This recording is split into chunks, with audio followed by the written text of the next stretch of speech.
garamnya. Oke, nah di sini ada yang wajib, ada yang nggak wajib.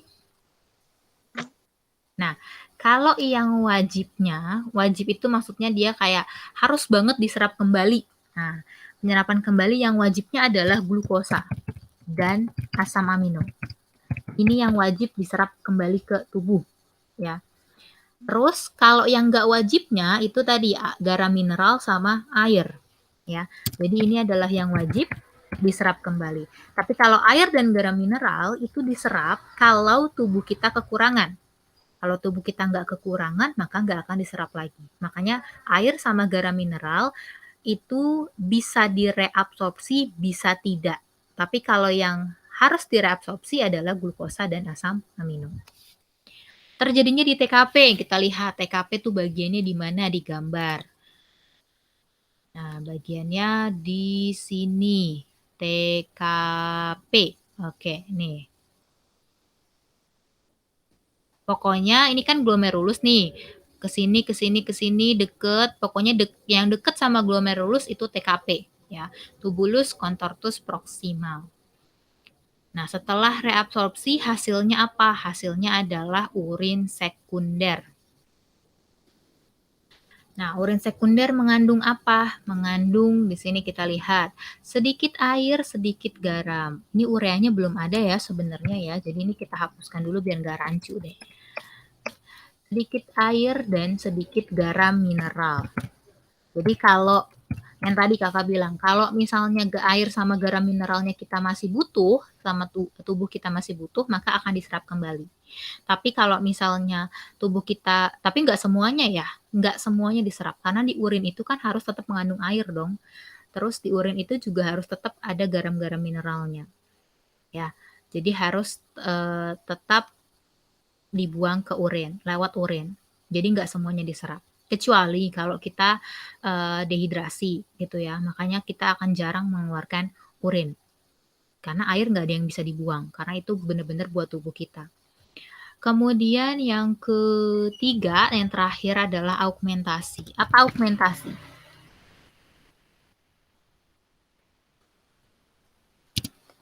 Proses apa augmentasi?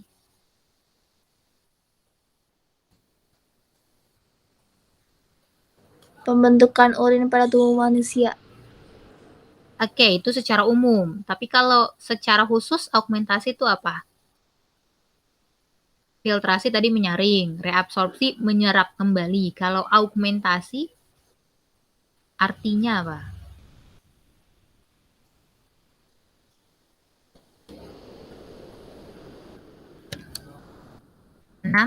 Bahan zat yang tidak diperlukan tubuh. Jadi ada zat-zat yang bersifat racun yang justru itu yang harus dikeluarkan sama tubuh. Nah, disebutnya proses augmentasi. Penambahan zat yang tidak diperlukan oleh tubuh. Terjadinya di TKD. TKD itu yang mana? TKD itu setelah lengkungan ini ya. Jadi kalau yang sebelum lengkungan itu TKP. Kalau yang setelah lengkungan itu TKD. Ini TKD. Nah, apa yang ditambahkan di sini? Yang ditambahkan itu adalah zat-zat beracun tadi yang kakak bilang. Contohnya apa aja sih zat beracun di dalam tubuh yang harus dikeluarkan lewat urin? Contohnya zat apa aja?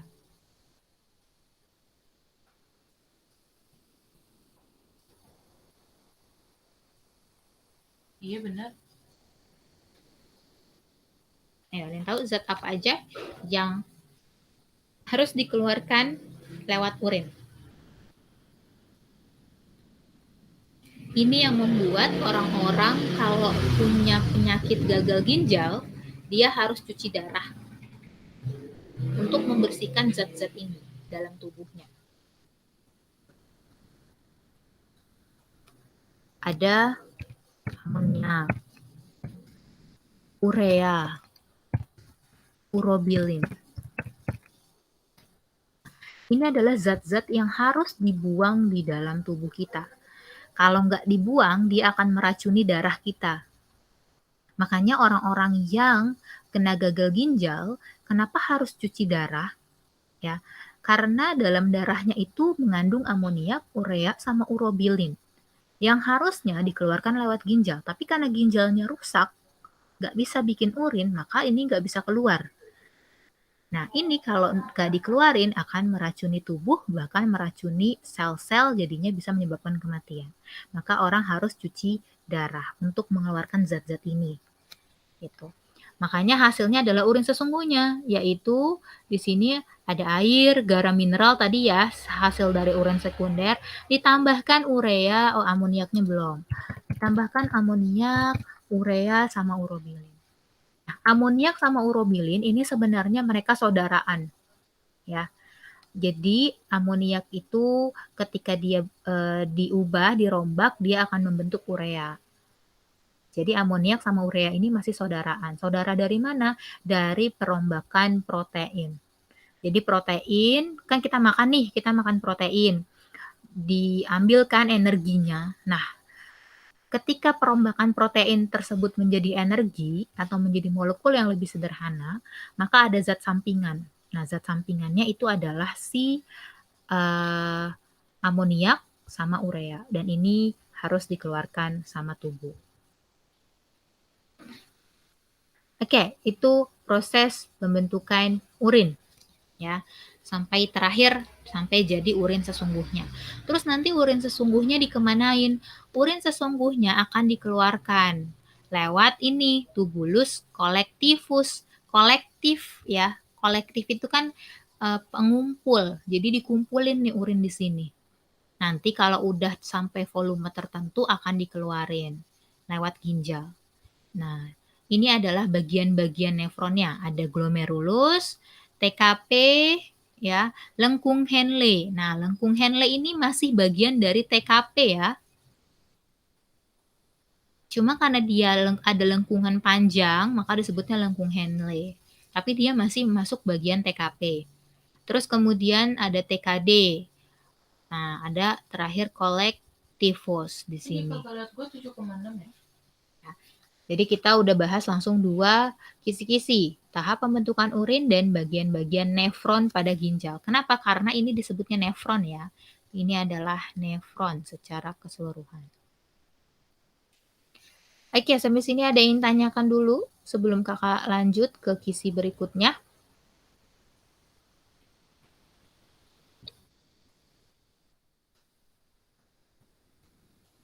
Ara atau Saira ada yang mau tanya dulu?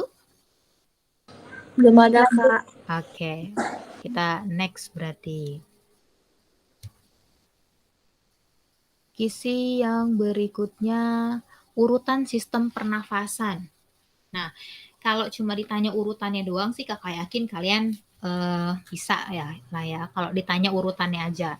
Tapi kalau misalnya ditanya sama fungsi-fungsinya, biasanya kan bagian mana nih yang berfungsi untuk pertukaran gas gitu. Nah, di sini kita tandain dulu urutannya deh. Kita tandain urutannya. Urutannya pertama pasti ini. Rongga hidung. Ya, pertama. Kemudian kedua ini. Faring. Ketiga adalah laring. Keempat, trakea. Kelima, paru-paru. Ya, jadi paru-paru ini kelima. Nah, baru di dalam paru-paru ada isinya. Isinya apa? Bronkus. Jadi ini kakak tandain bronkus ini adalah 5A. Kenapa? Karena bronkus bagian dari paru-paru, ya. Baru kemudian ada bronkeolus. Nah, bronkeolus ini cabangnya bronkus, berarti 5B. Terakhir adalah ini, alveolus, 5C. Jadi kalau ditanya urutannya, pertama adalah rongga hidung. Sekalian kakak bahas sedikit fungsinya ya. Ada apa aja di sana? Hidung. Typo.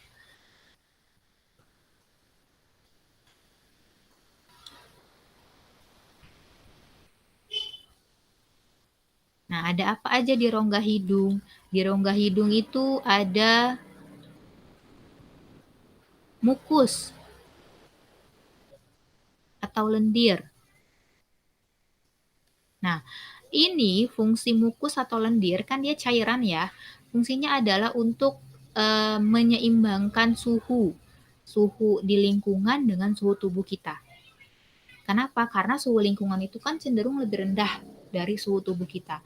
Jadi udara yang masuk itu harus disesuaikan dulu dengan suhu tubuh kita. Karena nanti kalau nggak disesuaikan akan terjadi perbedaan suhu yang menyebabkan gesekan. Ya, gesekan. Gesekan ini bisa menyebabkan iritasi. Contoh misalnya gini, ketika suhu kita berada di tempat yang dingin banget, ya, dingin banget. Terus kita nafasnya lebih berat, ya. Itu juga karena selain karena memang oksigennya juga rendah, beratnya tarikan nafas kita itu karena terjadi perbedaan suhu udara yang cukup besar antara lingkungan sama tubuh kita. Jadi kayak berat banget masukin udara ke dalam tubuh karena harus melawan itu tadi. Maka harus ada si mukus atau lendir ini untuk penyesuaian suhu ya. Kemudian ada rambut hidung. Nah, kalau ini mah untuk filter ya, untuk menyaring debu-debu kalau kita menghirup udara. Kemudian yang kedua, faring. Nah, faring ini yang ada si epiglotis. Ada yang masih ingat epiglotis itu apa? Tempat apa dia?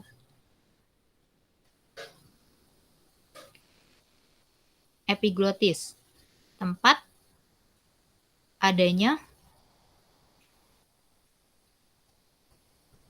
katup ya.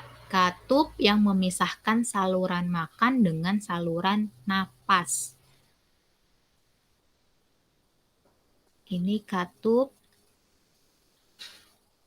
pembatas saluran makan dan saluran napas.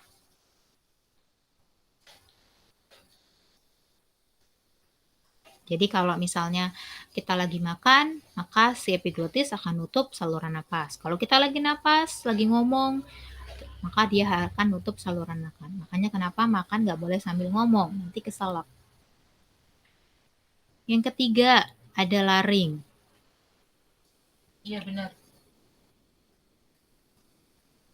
Nah, laring ini yang ada ponum adami kalau di cowok kelihatan ya, ponum adami itu jakun ya. Terus kalau di dua-duanya ini kakak dalam kurung ini jakun. Terus kemudian ada pita suara. Itu ada di laring. Ya, pita suara itu adalah celah ya, celah yang bergetar ketika dilalui oleh udara. Baru yang keempat itu ada trakea. Nah, di trakea ini, trakea itu fungsinya lebih ke proteksi juga ya, karena di sini ada sel epitel. Silia. Ya, silia itu berarti kayak ada rambut-rambut halusnya. Dan ada cincin tulang rawan. Ini yang putih-putih ini ya. Yang putih-putih ini nih. Nah, ini adalah cincin tulang rawan. Itu fungsinya untuk menopang supaya trakea atau tenggorokan kita tuh berdiri tegak gitu dan nggak kemana-mana, nggak letoy ketika kita berpindah posisi. Kalau sel epitelsilianya ya hampir sama seperti rambut hidung ya fungsinya. Jadi dia kalau ada debu-debu kecil atau kotoran-kotoran atau benda-benda asing yang ukurannya lebih kecil lolos nih dari hidung maka disaring lagi di trakea. Kemudian ada paru-paru.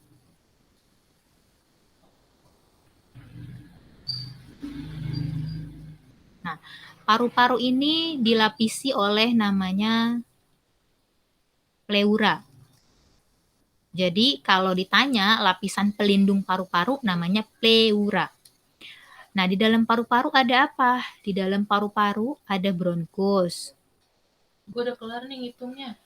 Dari bronkus bercabang jadi bronkeolus.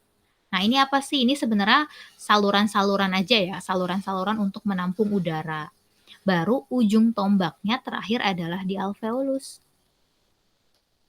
Nih, di sini nih, gelembung-gelembung ini nih. Gelembung-gelembung ini yang ada pembuluh-pembuluh darahnya, ini adalah alveolus. Nah, disinilah tempat terjadinya pertukaran udara.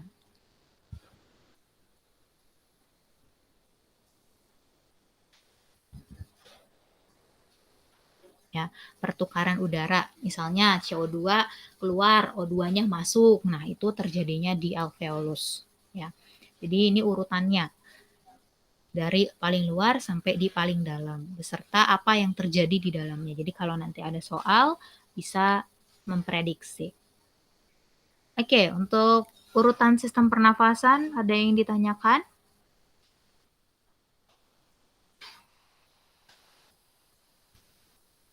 Nggak ada, Kak. Oke, belum ada. Kalau belum ada, Kakak lanjut ke nomor berikutnya. Mekanisme pernafasan dada dan pernafasan perut sebenarnya untuk mekanismenya sama. Yang berbeda hanya otot yang digunakan. Ya. Jadi untuk mekanismenya hampir sama, hanya berbeda otot yang digunakan. Kalau pernafasan dada pakainya otot antar tulang rusuk. Jadi ini pakainya otot antar tulang rusuk. Atau kalau dalam bahasanya itu interkostalis, ya. Inter itu kan antara, ya.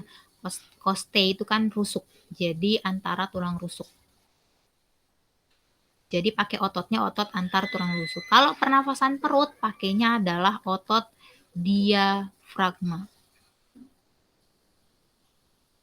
Ya. Nah, untuk mekanismenya ini inspirasi, ekspirasi. Inspirasi ketika udara masuk itu gimana, ketika udara keluar berarti ekspirasi, exit, ya. Itu gimana. Nah, di sini kalau kita pakai pernafasan dada, ya, kita mau masukin udara dari luar ke dalam paru-paru kita, otomatis otot itu harus berkontraksi. Pokoknya kalau setiap udara masuk, dia berkontraksi. Nah, ini tuh. Ya. Setiap udara masuk, otot pasti berkontraksi. Jadi di sini bedanya pernafasan dada, otot antar tulang rusuknya yang kontraksi. Sedangkan kalau perut, diafragmanya yang kontraksi. Ya. Jadi itu bedanya. Nah, ketika otot antar tulang rusuk kontraksi, ini masih pernafasan dada ya, Kakak bicarainnya. Tulang rusuknya terangkat. Jadi kamu ngebayanginnya kamu napas aja sendiri. Pakai dada. Otomatis dari kita terangkat, ya kan? Karena apa? Karena tulang rusuknya jadi ngangkat. Ketika tulang rusuk terangkat, maka volumenya jadi besar. Nah, volume berbanding terbalik dengan tekanan. Kalau volumenya besar, tekanannya kecil. Jadi udara bisa masuk. Kemudian kalau keluarin nafas, ya kita hembusin aja. Bagaimana kita menghembuskan nafas? Nah, turun lagi kan dada kita. Jadi kebalikannya, otot antar tulang rusuknya lawannya kontraksi adalah relaksasi. Ya, lawannya kontraksi adalah relaksasi. Terus yang tadinya terangkat jadi turun. Pokoknya tinggal kebalikan aja, terangkat, turun. Membesar, mengecil, ya. Jadi tinggal dibalik-balik. Ini di sininya jadi lebih besar, di sini lebih kecil. Jadi pokoknya volume sama tekanan berbanding terbalik, ya. Dan ini sama, ya. Cuma beda di poin 1, poin 2. Poin 3, 4, 5-nya sama kayak pernafasan dada. Cuma beda di sini aja, di otot-otot diafragmanya. Nah, otot diafragma itu aslinya melengkung. Nah, ketika dia berkontraksi, dia akan sedikit mendatar. Ya, akan sedikit mendatar. Jadi ketika kontraksi, diafragma mendatar. Tapi kalau dia relaksasi, balik ke bentuk semula, maka dia agak melengkung. Oke, jadi perbedaannya pernafasan dada pakainya otot antar tulang rusuk, pernafasan perut pakainya otot diafragma. Untuk prosesnya hampir sama, ya. Oke, ada yang ditanyakan sampai di sini? Pernafasan dada dan perut. Belum ada, Kak. Oke, kita lanjut. Kisi nomor 5. Pencernaan pada lambung. Nah, ini yang ditanyain di lambung aja. Nah, di lambung itu dia ada 2 jenis pencernaan yang ada di lambung. Dia mencerna secara mekanik sama mencerna secara kimiawi. Kalau secara mekanik berarti nggak pakai enzim, ya. Pakainya otot-otot. Nih kita lihat ada 3 otot di sini, ya. 3 otot di lambung yang bisa mengocok makanan, ya, mengoyak makanan yang ada di dalam lambung, gitu. Sedangkan kalau secara kimiawi pakai enzim dan juga zat-zat, pokoknya pakai zat-zat kimia lah. Nah, zat kimianya apa? Ini ada asam lambung HCl. Fungsinya, ya, HCl kan asam kuat ya. Dia itu pH-nya bisa kisaran 3 sampai 4. 3 sampai 4 itu kalau kena kulit itu aslinya bisa melepuh. Nah, kok lambung kita enggak? Gitu. Kok lambung kita baik-baik aja ya, Kak? Kok enggak melepuh? Sedangkan kalau kita kesiram sama zat kimia yang asamnya pH-nya 3 sampai 4 itu bisa iritasi parah. Kok di lambung enggak? Kenapa? Karena di lambung itu sel-selnya menghasilkan lendir yang melumasi dinding lambung. Nah, lendir itulah yang melindungi lambung dari HCl. Nah, fungsi dari HCl atau asam lambung, karena tadi asamnya kuat banget, maka dia pasti membunuh bakteri, ya, mematikan kuman, bakteri, jamur, protista atau apapun lah parasit yang masuk ke dalam tubuh kita. Terus kemudian dia akan, nah sebenarnya ini ada beberapa ya, tapi yang sering biasanya 2 ini. Ini yang Kakak lingkari, ini yang sering biasanya. Sering keluar di soal tentang fungsi asam lambung, yaitu mematikan bakteri atau benda asing, sama mengaktifkan enzim pepsinogen menjadi pepsin. Jadi ini kan di lambung ada enzim pepsin ya. Nah, enzim pepsin ini kan berguna untuk merombak protein jadi pepton. Nah, enzim pepsin ini diaktifkannya oleh HCl. Jadi kalau nggak ada HCl, enzim pepsin itu pun juga nggak ada, nggak bisa bekerja maksudnya, ya. Karena dia harus diaktifin dulu sama HCl. Kemudian ada enzim renin. Renin untuk mengubah kaseinogen menjadi kasein. Ini adalah asam susu, ya. Asam susu. Jadi atau biasanya gini, asam susu itu dihasilkan dari jenis karbohidrat, ya, turunan-turunan karbohidrat semacam gula. Ketika dia dirombak, dia akan menjadi asam susu atau kasein. Makanya kenapa orang-orang yang punya penyakit atau gangguan pada mahnya, pada lambungnya, nah itu tidak disarankan untuk terlalu sering mengkonsumsi susu, ya. Karena susu itu ketika dia dirombak di dalam lambung akan menghasilkan asam. Kemudian ada hormon. Nah, kalau tadi enzim, jadi enzimnya itu 2 sama getahnya 1 HCl ya. Tapi yang sering itu biasanya 3 ini. 1, 2, 3. Kalau yang ini hormon itu jarang, tapi ini untuk pengetahuan juga nggak apa-apa. Hormon gastrin. Ini untuk merangsang sekresi getah lambung. Jadi untuk mensekresi HCl. Jadi kalau nggak ada hormon gastrin, HCl nggak terbentuk. Kalau HCl nggak terbentuk, pepsin nggak ada. Nah, ini makanya mereka saling terkait satu sama lain. Ya. Biasanya hanya 3 ini, makanya sering kakak singkat zat yang ada di lambung. Kakak sering singkatnya itu adalah perih. P-nya ini adalah pepsin, R-nya ini adalah renin, H-nya ini adalah HCl. Maka sering nyingkatnya gitu supaya ingat aja. Ya, perih. Pepsin, renin, HCl. Oke, ada yang tanyain dulu sebelum kita next?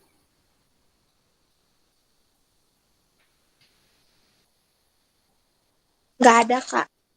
Oke, kita lanjut. Fungsi komponen-komponen eritrosit, leukosit, dan trombosit. Komponen-komponen darah, eritrosit, leukosit, trombosit. Kita bahas satu-satu. Eritrosit. Eritrosit ini sel darah merah ya.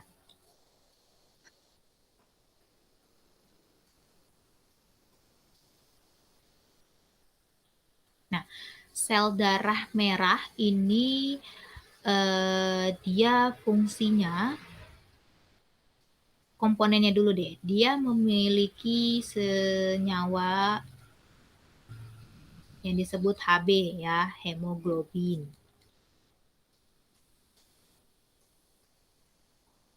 Nah, hemoglobin ini dia memiliki tangan-tangan, jadi senyawa yang memiliki tangan yang bisa berikatan dengan gas-gas. Jadi karena dia punya hemoglobin, maka fungsi dari sel darah merah atau eritrosit adalah mengikat gas atau mengedarkan gas ke seluruh tubuh. Jadi karena dia memiliki Hb, maka dia dapat mengikat gas.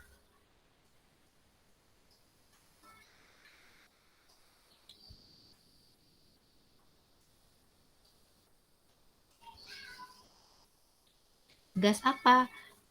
CO, CO2, sama O2. Paling terakhir adalah O2. Jadi kalau ada di udara nih ada 3 jenis gas ini, CO, karbon monoksida, karbon dioksida, sama oksigen. Yang paling dulu diikat sama hemoglobin adalah karbon monoksida. Kemudian baru karbon dioksida, baru kemudian oksigen. Jadi kebayang kalau kita berada di udara yang kotor, ya, yang lebih dulu diikat sama darah adalah si karbon-karbon justru. Oksigen malah tersisih. Maka terkadang orang yang terjebak misalnya dalam kebakaran gitu ya, kenapa dia bisa pingsan atau bahkan bisa gagal nafas? Karena darahnya tadi cenderung mengikat karbon, sehingga oksigennya terhalang. Maka jadilah asfiksi, kegagalan pengikatan oksigen, sehingga otak kekurangan oksigen. Ya, jadi ini fungsi sel darah merah utamanya adalah mengikat dan mengedarkan gas-gas ini ke dalam tubuh kita. Leukosit.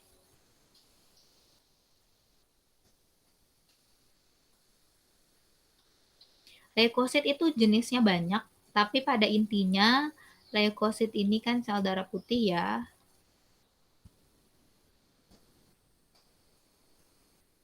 Nah, umumnya sel darah putih ini adalah untuk imunitas. Ya, untuk pertahanan tubuh pada intinya leukosit. Nah, untuk fungsi spesifiknya tergantung dari jenis leukositnya. Ya, kita bahas sedikit jenis-jenis leukositnya. Itu kebagi jadi 2, ya. Ada yang kelompok granulosit, ada yang kelompok agranulosit. Kalau granulosit ini contohnya adalah basofil. Terus ada neutrofil. Kemudian ada eosinofil. Ya. Basofil ini untuk alergi, reaksi alergi.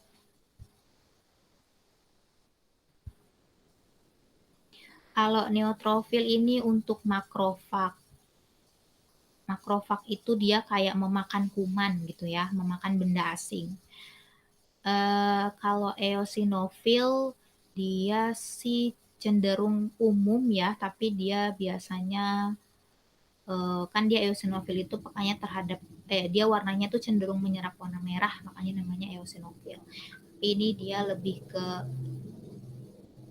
antibodi aja pada parasit-parasit tertentu saja ya. Tapi ini tidak spesifik ya, tidak spesifik.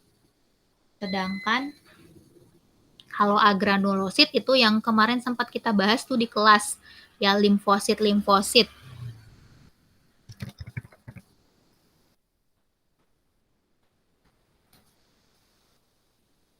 Ya, limfosit ada limfosit B, ada limfosit T ya. Kemarin kita sempat bahas itu kan.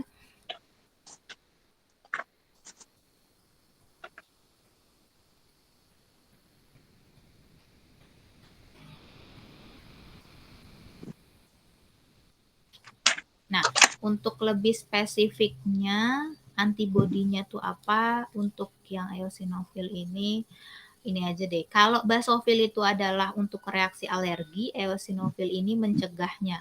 Justru ya, mencegah alergi.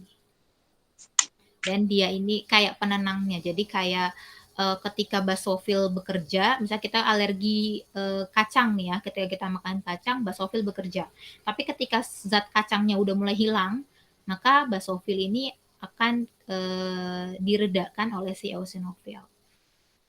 Kemudian yang agranulosit itu ada 2 kan ya, kemarin kita sempat bahas tuh di kelas, ada limfosit B sama limfosit T.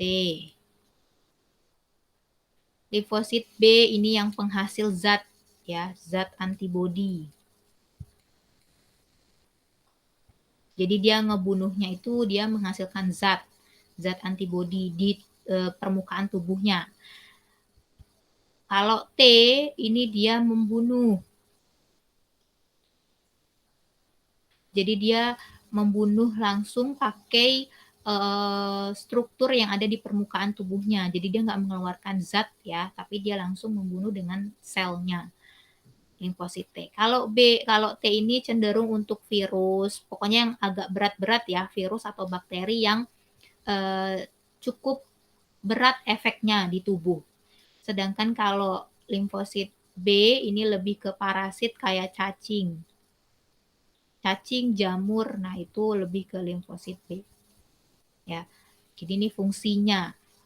Kemudian yang terakhir ada trombosit. Nah, kalau trombosit ini keping darah ya, dia lebih ke proses pembekuan darah. Ya, ini pembekuan darah. Jadi kalau kita luka, darahnya itu nggak ngalir terus ya, biar cepat kering, cepat nutup lukanya, nah itu perannya si trombosit. Nah, prosesnya gimana? Ini yang biasa ditanya nih, proses pembekuan darah. Pertama, proses pembekuan darah itu ini ada luka ya. Luka dia akan menyebabkan trombosit pecah.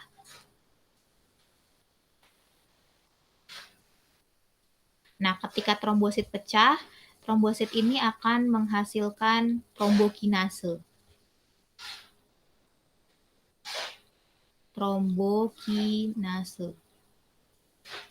Ya, trombokinase. Oke, kayaknya kakak ada gambarnya deh, biar lebih jelas.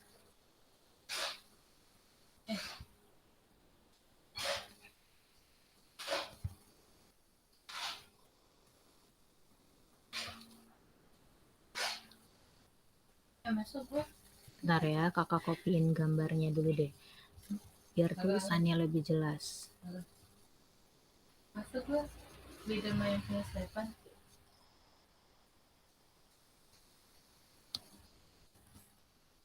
Ini gue gak tau, gue kayaknya gue yang salah apa gimana ya. Pusing.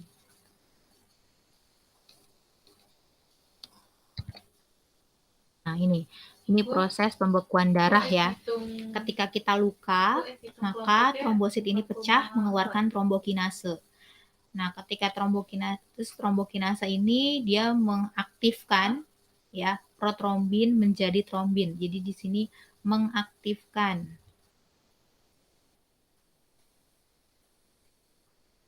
protrombin jadi trombin. Pakai bantuan vitamin K sama ion kalsium. Jadi kalau nggak ada vitamin K dan ion kalsium juga nggak bisa mengubah protrombin jadi trombin. Jadi harus ada ini. Kemudian trombin akan mengubah fibrinogen menjadi fibrin. Sama ini mengubah ya. Di sini mengubah.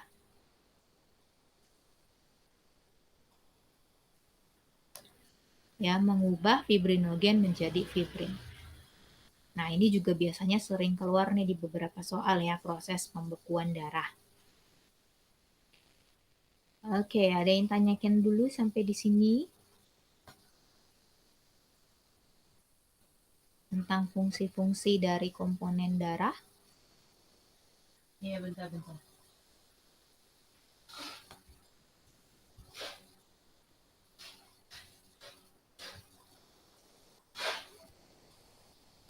Belum ada. Oke, kalau belum ada kakak next. Save dulu deh.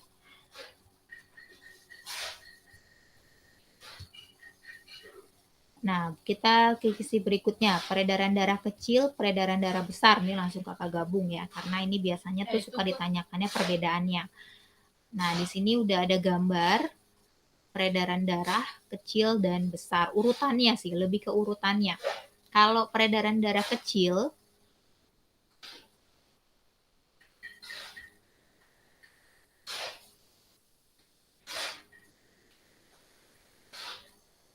kan kalau peredaran darah kecil itu secara umum pasti banyak yang nulisnya adalah jantung, terus paru-paru, balik lagi ke jantung. Nah, tapi yang utamanya adalah jantungnya bagian apa? Nah, ini yang perlu diketahui. Jantungnya adalah bagian kalau yang memompa itu bilik ya. Bilik atau nama ilmiahnya ventricle. Jadi di sini kakak tulis bilik kanan atau ventricle kanan atau nama lainnya ventricle kanan. Kanan itu dexter ya dalam bahasa biologinya. Kemudian paru-paru. Paru-paru itu nama lainnya pulmo. Kemudian balik lagi ke jantung. Nah, jantungnya bagian apa? Bagian serambi. Serambi kiri. Atau nama lainnya adalah atrium sinister. Ya, jadi urutannya ventricle dexter atau bilik kanan, paru-paru, atrium sinister. Nah, pasti dari jantung ke paru-paru, dari paru-paru ke balik ke jantung pasti pakai pembuluh darah dong, ya kan? Lewat pembuluh darah. Nah, pembuluh darahnya apa? Kalau dari sini ke sini, ini pembuluh darahnya adalah arteri pulmonalis. Karena pulmo kan artinya paru-paru kan. Terus kalau yang di sini balik lagi ke jantung, pakai vena karena vena itu pembuluh balik. Vena pulmonalis. Jadi lengkapnya ventricle dexter, arteri pulmonalis, pulmo, vena pulmonalis, atrium sinister. Nah, di sini udah ada di nomor-nomor ini. Ya, di nomor-nomornya ini. 3 itu kan yang ini ya, ini. 3 itu berarti ini adalah ventricle dexternya atau bilik kanan. Kemudian ke nomor 10. 10 tuh ini. Berarti ini adalah arteri pulmonalis. Jadi di sini kakak tuliskan ini yang nomor 3. Ini nomor 10. Nomor 8 paru-paru. Berarti ini nomor 8. Kemudian vena pulmonalis nomor 11. Terus ini adalah nomor 2. Kalau digambar ya. Jadi nanti kalian bandingkan. Terus kemudian peredaran darah besar.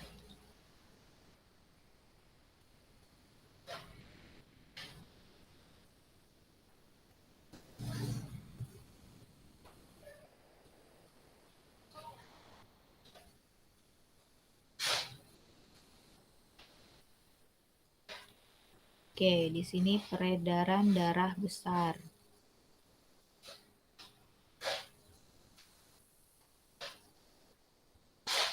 Biasanya seringnya ditulisannya adalah jantung, seluruh tubuh,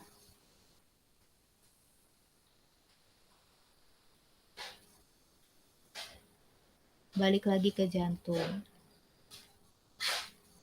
Nah, tapi jantungnya bagian apa? Jantungnya pokoknya kalau keluar dari yang ngeluarin darah itu pasti bilik ya. Yang ngeluarin darah itu pasti bilik. Jadi di sini kebalikannya. Kalau ini bilik kanan, berarti dia adalah bilik kiri. Tadi bilik adalah ventricle, kiri adalah sinister.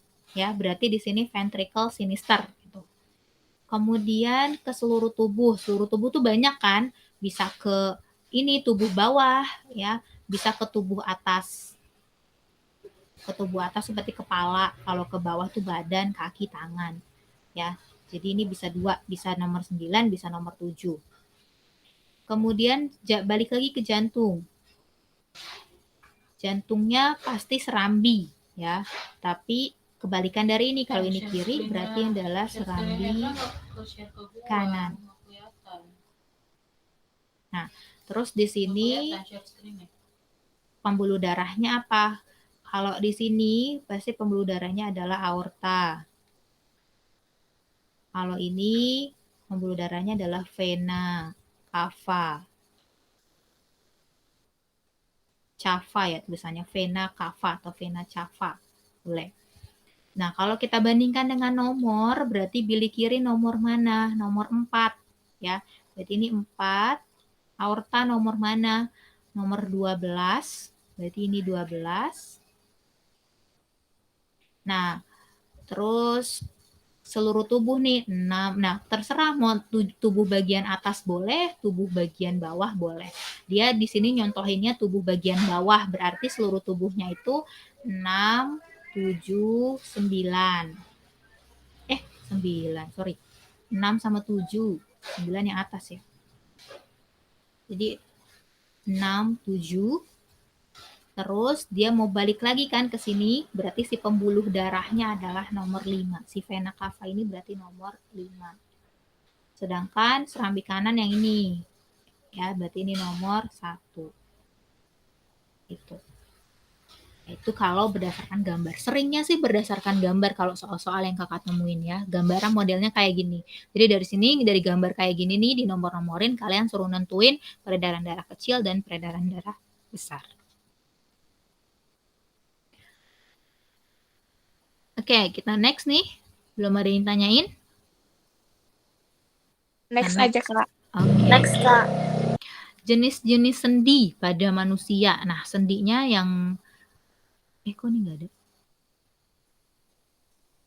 Mana ya, kayak persen tadi kakak udah download. Sebentar, kakak download lagi. Sendi itu kan kalau secara luas dia ada sendi mati, ya. Terus kemudian ada sendi kaku, sama ada sendi gerak. Artinya sendi yang biasa kita gerakan kayak peluru, pelana. Nah, itu masuknya ke sendi gerak.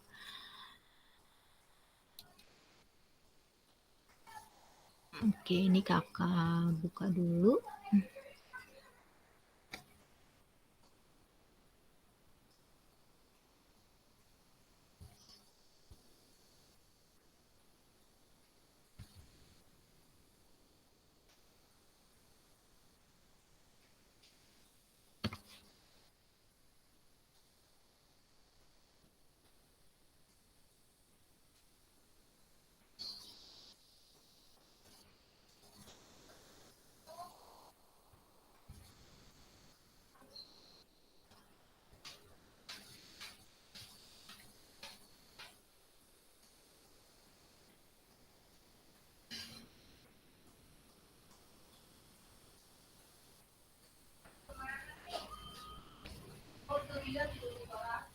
Satu lagi.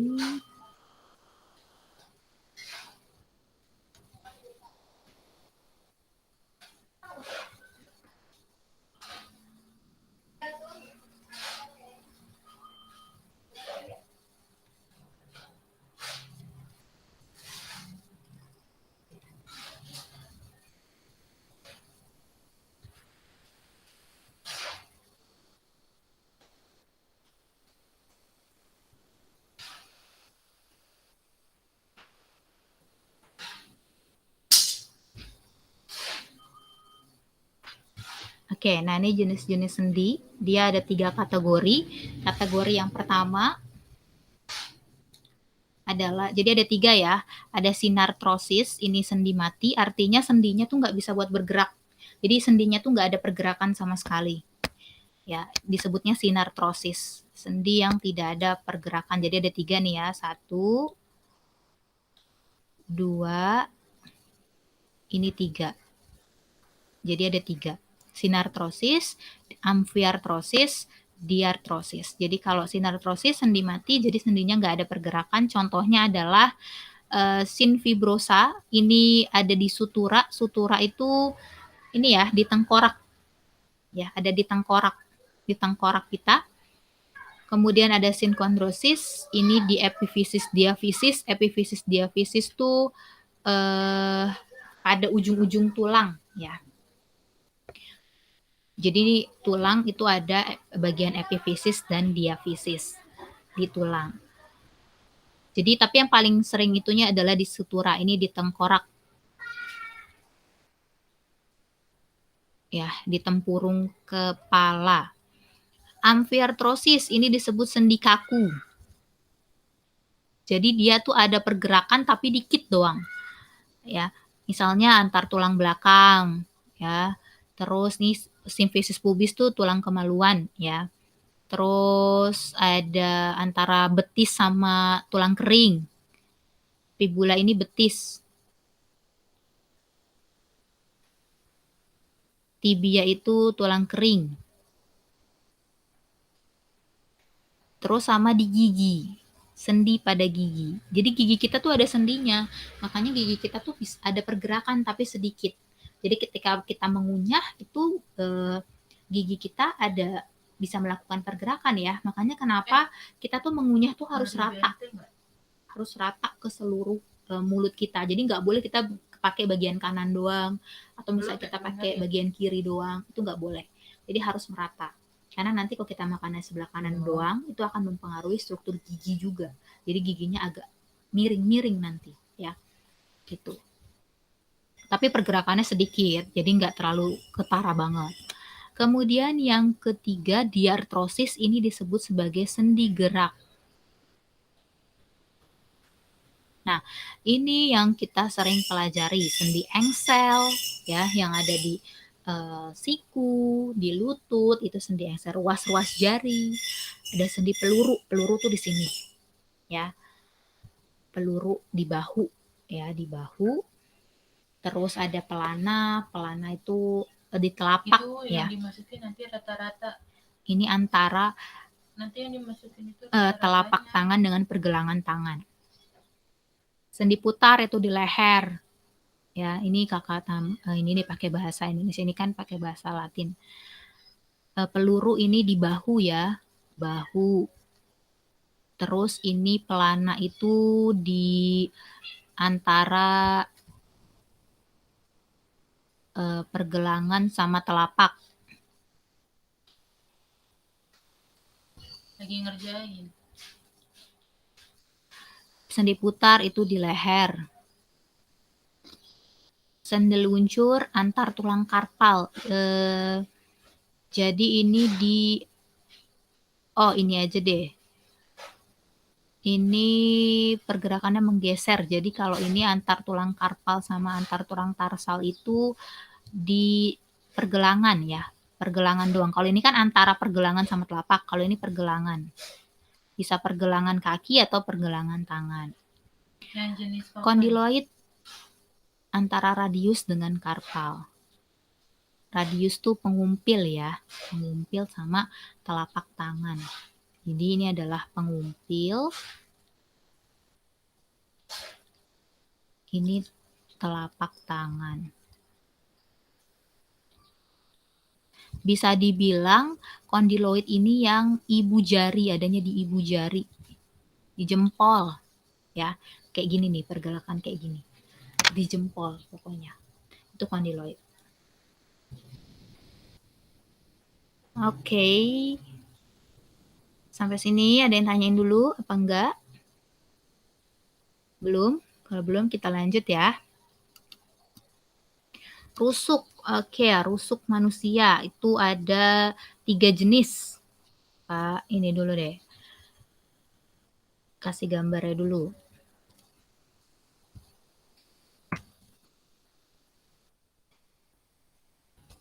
Oke, ini tulang rusuk plus tulang dada tuh ya. Tulang rusuk berarti yang ini doang nih. Ya, ini aja. 1, 2, 3. Rusuk sejati ada 7. Kenapa disebut rusuk sejati? Karena dia nempel di tulang dada. Ini tulang dada. Jadi yang ini masuknya ke tulang dada.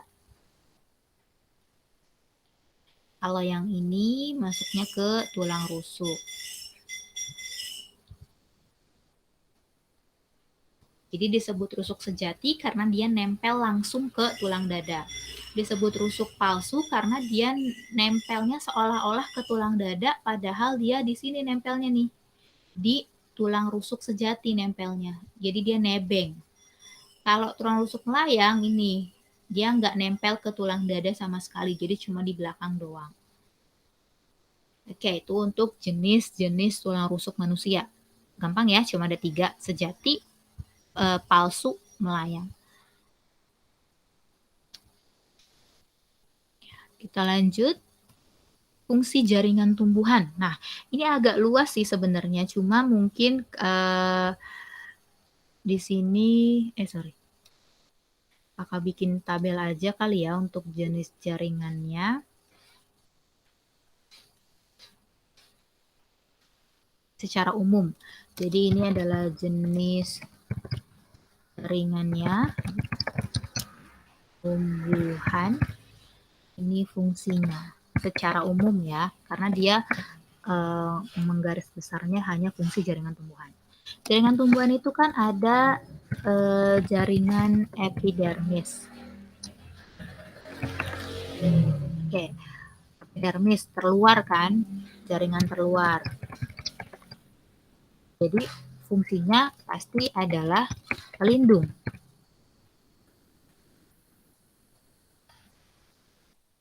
Nah, di epidermis itu ada stomata. Jadi dia di epidermis ada stomata. Karena ada stomata, ini fungsinya untuk pertukaran gas.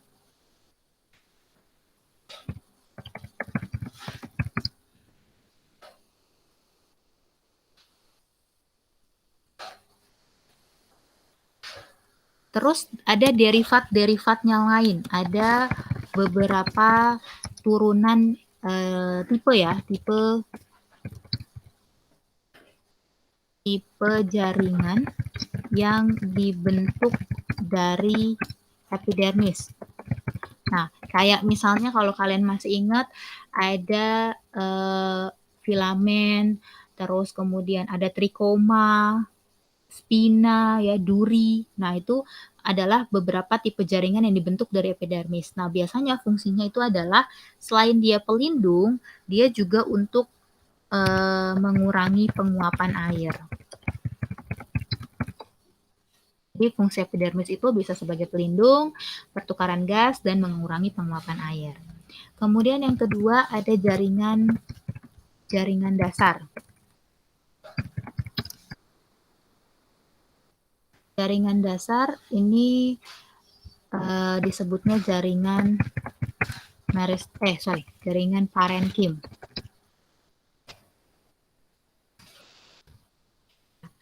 Jaringan parenkim itu dia jenisnya banyak banget. Nah, karena dia jenisnya banyak, kenapa dia disebut jaringan dasar? Kenapa? Karena dia ada hampir di seluruh bagian tumbuhan. Jadi di setiap organ itu pasti ada parenkimnya, entah itu di akar, batang, daun, bunga, buah, di biji, itu pasti ada jaringan parenkim. Maka dia ada di seluruh organ tumbuhan. Biasanya parenkim ini adalah untuk penyimpanan. Ya, bisa untuk menyimpan air, gas, makanan. Itu fungsi dari parenkim. Bisa untuk fotosintesis juga. Untuk fotosintesis itu juga bisa. parenkim karena dia ada klorofil. Karena ada beberapa parenkim yang memiliki klorofil. Kemudian yang ketiga ada jaringan penyokong. Ya, ini kolenkim dan sklerenkim. Namanya penyokong, berarti fungsinya ini adalah menopang tubuh tumbuhan supaya lebih kokoh ya. Kemudian ada yang keempat, jaringan pembuluh. Jaringan pembuluh itu xilem dan floem. Ini kakak yakin kalian pasti masih ingat. Kalau xilem itu untuk mengangkut air.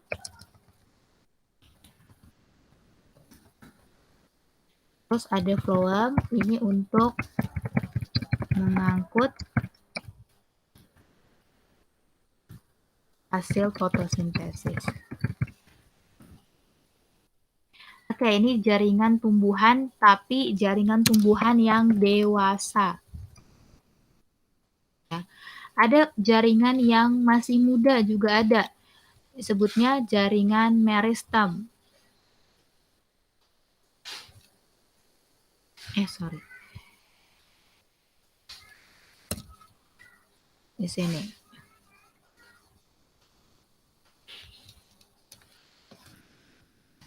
Jaringan tumbuhan yang embrional.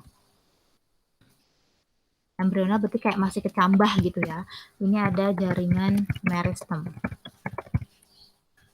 Ini disebut sebagai jaringan embrional. Ya. Ini jaringan ini adalah masih aktif membelah. Jadi jaringan yang masih aktif membelah. Makanya dia adanya di fase-fase embrio ketika tumbuhan itu baru pertama kali menumbuh. Itu adalah jaringan meristem. Dia masih aktif membelah. Dia biasanya fungsinya adalah untuk pemanjangan sel, pemanjangan organ kayak akar, batang sama daun mau ditinggiin, mau dipanjangin itu pakai meristem. Pemanjangan sel juga bisa. Terus pembelahan sel juga bisa. Itu fungsi dari jaringan meristem. Karena dia tadi masih aktif membelah kan, makanya dia fungsi juga untuk pembelahan sel. Oke, itu untuk jaringan tumbuhan secara umum. Next, parenkim, kolenkim, sklerenkim. Nah, ini tadi kita udah singgung sedikit parenkim, kolenkim, sama sklerenkim di sini. Nah, di sini mungkin lebih dispesifikin lagi. Jadi mungkin di sini ditanya perbandingannya.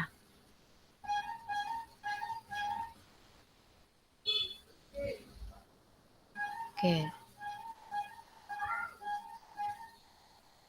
Tadi kan kita sudah tahu kalau kolenkim sama sklerenkim itu dia termasuk ke dalam jaringan penyokong ya. Di sini parenkim, di sini kolenkim, ini sklerenkim. Oke, pertama kita dari segi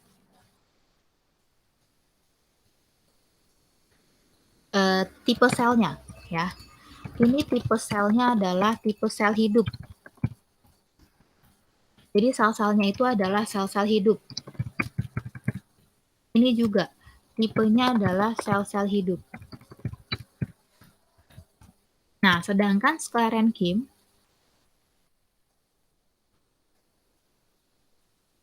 sebagian besar tipe sel-sel mati. Nah, sebagian besar dia terdiri dari sel-sel yang mati. Terus kemudian parenkim ini dinding selnya lebih tipis. Sedangkan ini dinding selnya mengalami penebalan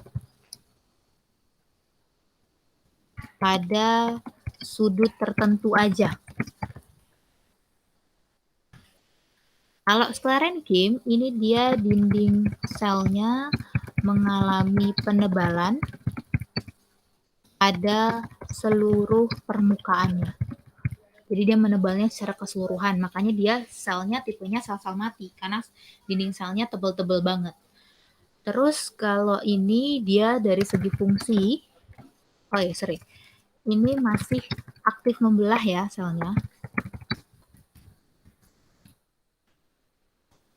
Ini sel-sel tidak aktif membelah. Ini juga sel-sel tidak aktif membelah.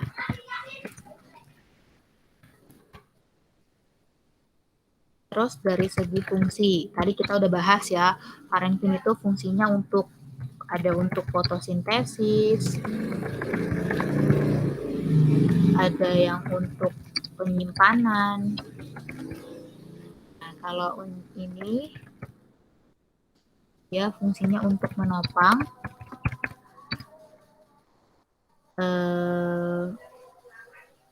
biasanya ini adanya di batang dan akar.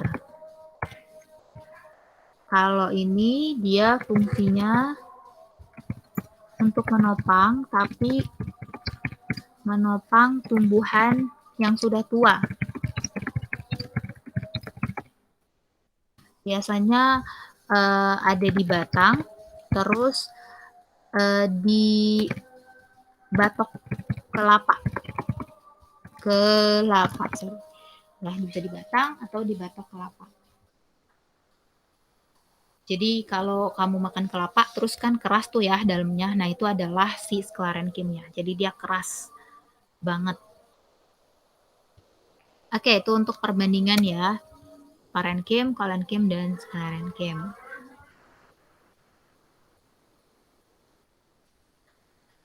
Oke, dikit lagi nih.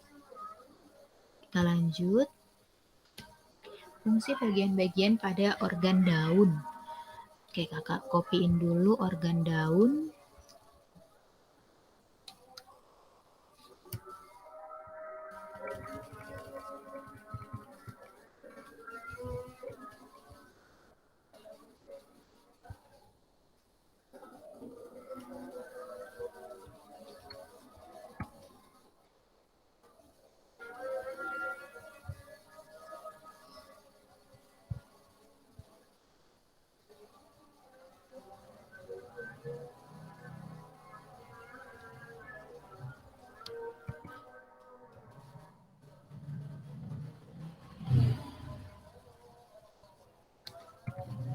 Nah, ini adalah organ daun.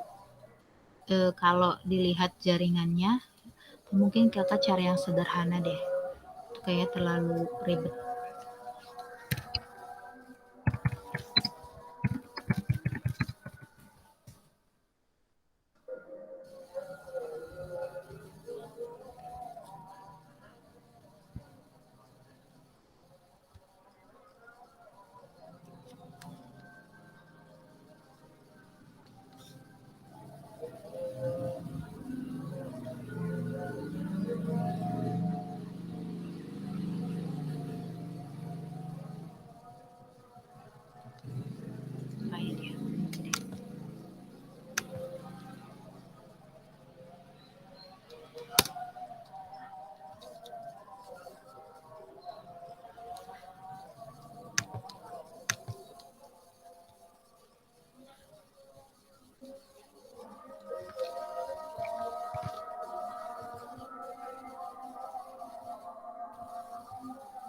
Oke, ini organ daun ya.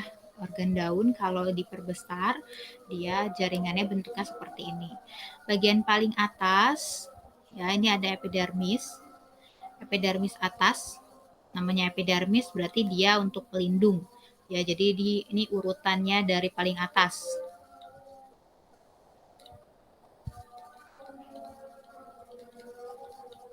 Yang pertama adalah epidermis. Ini yang pasti untuk pelindung, ya. Nah, epidermis atas nih kakak, tulisinnya epidermis atas. Kenapa? Ditandai dengan kutikula, ya. Epidermis atas itu ditandai dengan adanya kutikula. Apa sih kutikula? kutikula itu kayak lapisan tebal ya yang mengkilap. Nah, ini tuh fungsinya untuk mengurangi penguapan atau mengontrol penguapan air pasti ya, atau transpirasi deh kakak, tulisannya transpirasi atau penguapan air. Kemudian yang kedua itu ada mesofil. Mesofil ini bagian tengah daun ya, bagian tengah. Nah, di mesofil ini ada 2 jaringan. Jadi mesofil tuh yang ini ya, ini mesofil nih. Ini pokoknya bagian tengah tuh ini mesofil nih, tengah ini ya. Tengah tuh mesofil, ini mesofil. Nah, di mesofil itu ada jaringan palisade, parenkim palisade lengkapnya. Nah, ini yang panjang-panjang ini ya, yang panjang-panjang ini, makanya disebut sebagai jaringan tiang bahasa Indonesianya. Nah, palisade ini yang untuk fotosintesis utamanya ya. Ini utamanya di palisade, fotosintesis utamanya terjadi di palisade. Karena apa? Karena di palisade itu banyak klorofilnya. Kemudian yang kedua ada jaringan spons atau ada yang nyebutnya bunga karang boleh. Nah, di bunga karang ini fungsi utamanya adalah penyimpanan. Ya, fungsi utamanya adalah penyimpanan, ini utama. Fungsi utamanya penyimpanan. Kenapa? Karena kan disebutnya jaringan spons ya. Spons itu kan berlubang. Nah, lubang-lubangnya itulah yang dipakai untuk menyimpan. Gitu. Nah, ada fungsi lainnya, bisa juga untuk fotosintesis. Tapi tidak yang utama, karena utamanya adalah di palisade. Gitu. Tapi di bunga karang pun juga bisa fotosintesis, tapi lebih sedikit daripada di palisade. Nah, di jaringan spons ini juga ada xilem dan floem. Jadi xilem dan floem ini adanya di jaringan spons. Dia nyelip ya, nyelip atau menyisip di jaringan spons. Kemudian terakhir yang ketiga, lapisannya ada epidermis bawah.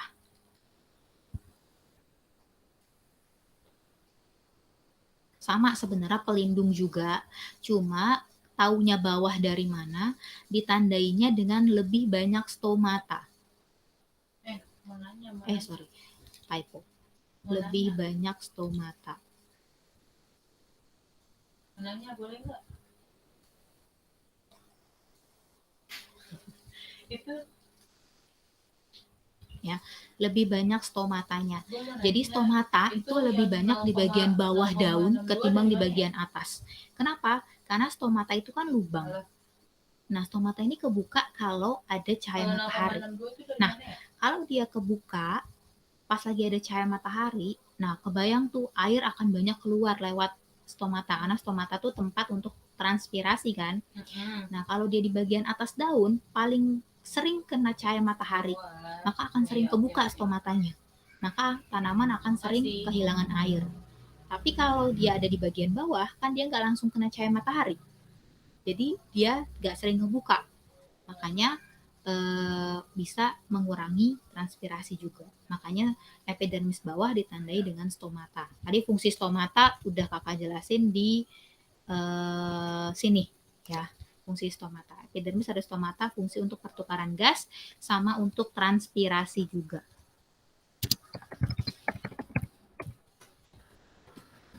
Atau penguapan air.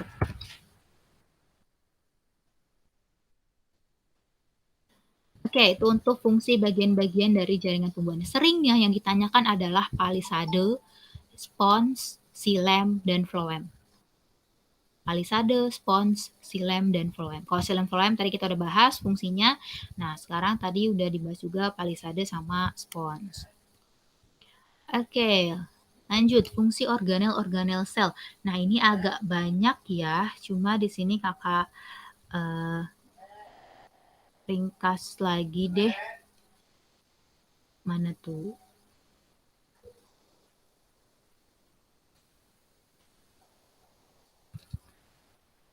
Kakak ringkas dalam bentuk tabel aja kali ya.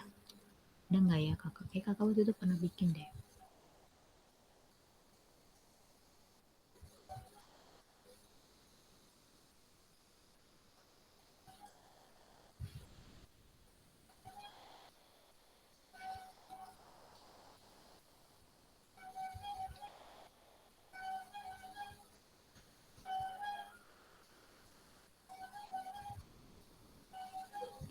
Oh nggak ada. Oh hilang.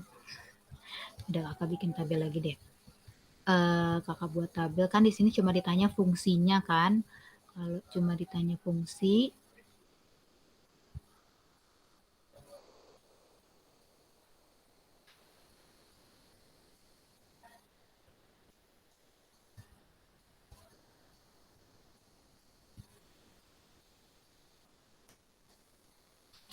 oke ini jenis organelnya, ini fungsinya. Oke, yang jenis organel pertama kita dari paling luar deh, dinding sel ya. Dinding sel, fungsinya dinding sel itu adalah menjaga bentuk sel, menjaga sel tumbuhan, karena dinding sel ini cuma ada di sel tumbuhan ya, dari tekanan air, terus memberi bentuk sel juga, sel tumbuhan khususnya ya. Kemudian yang kedua membran sel. Nah, membran sel ini untuk transportasi, mengatur transportasi zat yang keluar atau masuk ke sel. Jadi bisa juga ini sebagai pelindung, karena dia yang menyeleksi kan zat apa aja yang boleh masuk dan nggak boleh masuk. Terus kemudian inti sel atau nukleus. Nah, inti berarti dia mengatur aktivitas sel, terus menyimpan materi genetik. Materi genetik itu kayak DNA gitu ya, RNA. Kemudian yang keempat ada sitoplasma.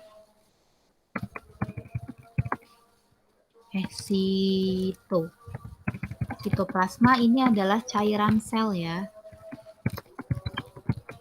Cairan sel. Nah, cairan ini berfungsi untuk tempat metabolisme sel, terus tempat adanya organel sel,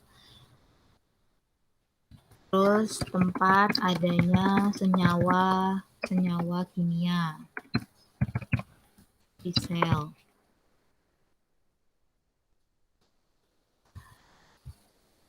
Oke, terus kemudian yang kelima, ini yang sering-sering aja ya, yang biasanya sering ditanyakan itu ada mitokondria. Ini untuk respirasi. Respirasi sel. Ini penghasil energi.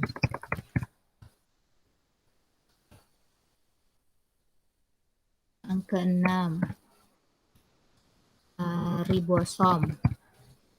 Ini untuk sintesis protein.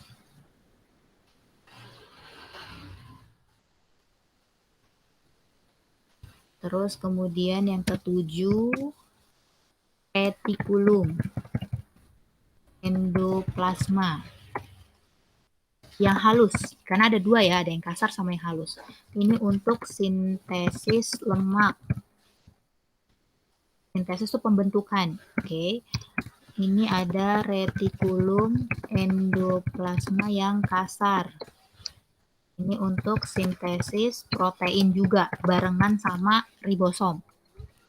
Kemudian ada badan Golgi. Nah, atau aparatus Golgi. Golgi. Atau nama lainnya diktiosom. Nah, badan Golgi nama lainnya banyak tuh, jadi jangan sampai salah ya. Ini fungsinya adalah untuk sekresi zat. Ya. Terus dia pengemasan protein. Terus dia pembentuk organel lisosom. Nah, sekarang lisosomnya. Nah, lisosom ini untuk pencernaan intraseluler. Dia penghancur. Ya, jadi dia menghancurkan benda-benda asing ataupun organel-organel ataupun bahkan sel yang udah rusak.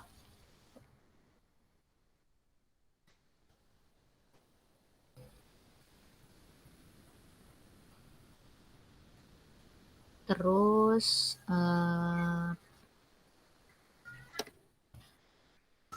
lisosom, peroksisom. Peroksisom ini banyaknya di sel hati ya. Banyak di sel hati. Tapi kalau di sel hati kan cenderung di hewan ya. Cenderung di hewan. Dia menghasilkan enzim katalase. Nah, katalase ini berfungsi untuk mengubah hidrogen peroksida atau nama lainnya adalah H2O2 menjadi oksigen dan H2O. Itu adalah fungsi peroksisom. Terus lagi yang sering ya. Oh iya, kloroplas. Kloroplas otomatis biasanya untuk fotosintesis ya.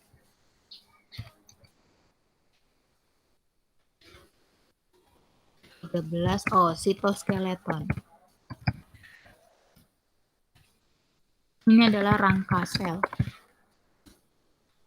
Jadi dia rangka sel ya. Mau di sel hewan, sel tumbuhan ada rangkanya. Oke, itu untuk organel sel. Ringkasannya.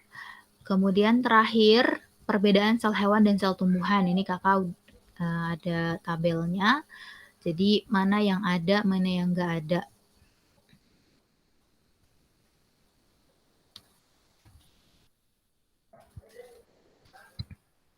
Oke, ya ini centriole. Oh iya, centriole berarti di sini ya terakhir ada centriole. Centriole ini untuk pembelahan sel hewan karena dia cuma ada di sel hewan. Centriole itu di hewan ada, tumbuhan nggak ada. Dinding sel di tumbuhan nggak ada, di hewan nggak ada. Vakuola, oh iya ini juga vakuolanya belum ya. Vakuola padahal penting, termasuk penting juga. 15. Vakuola ini untuk menyimpan hasil metabolisme. Intinya dia menyimpan. Tapi vakuola kita lihat di sel hewan sangat kecil. Kenapa? Karena cenderung tidak difungsikan. Karena kayak sisa-sisa metabolisme kalau di hewan kan banyak kan dikeluarin lewat urin, keringat, ataupun lewat feses kan dikeluarin. Tapi kalau tumbuhan kan enggak. Tumbuhan kan nggak ada urinnya, nggak ada fesesnya, nggak ada keringatnya.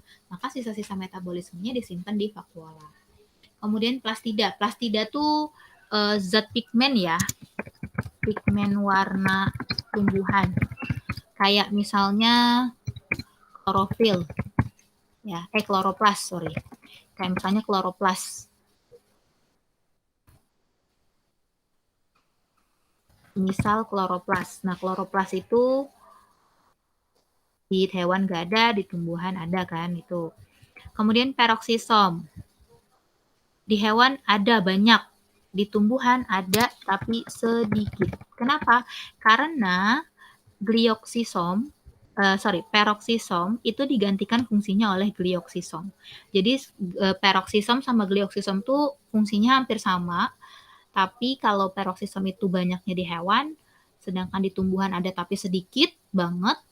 Sedangkan kalau glioksisom dia hanya ada di tumbuhan, dia sebagai pengganti peroksisom.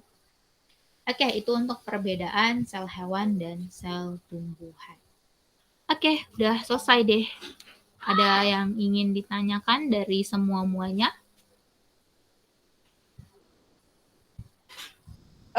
Belum ada, Kak. Nggak ada, Kak. Makasih banyak. Oke, kalau nggak ada berarti kita akhiri sampai di sini pertemuan kita. Ini nanti filenya insya Allah kakak share ke Kak Indah ya, biar nanti di-share ke kalian. Iya, Kak. Oke, Makasih. Kak. Iya, Makasih, Kak. iya sama-sama. Sukses ya ujiannya ya. Iya, Kak. Amin. Oke, selamat sore. Assalamualaikum. Waalaikumsalam. Waalaikumsalam. Makasih. Iya. Tuh udah.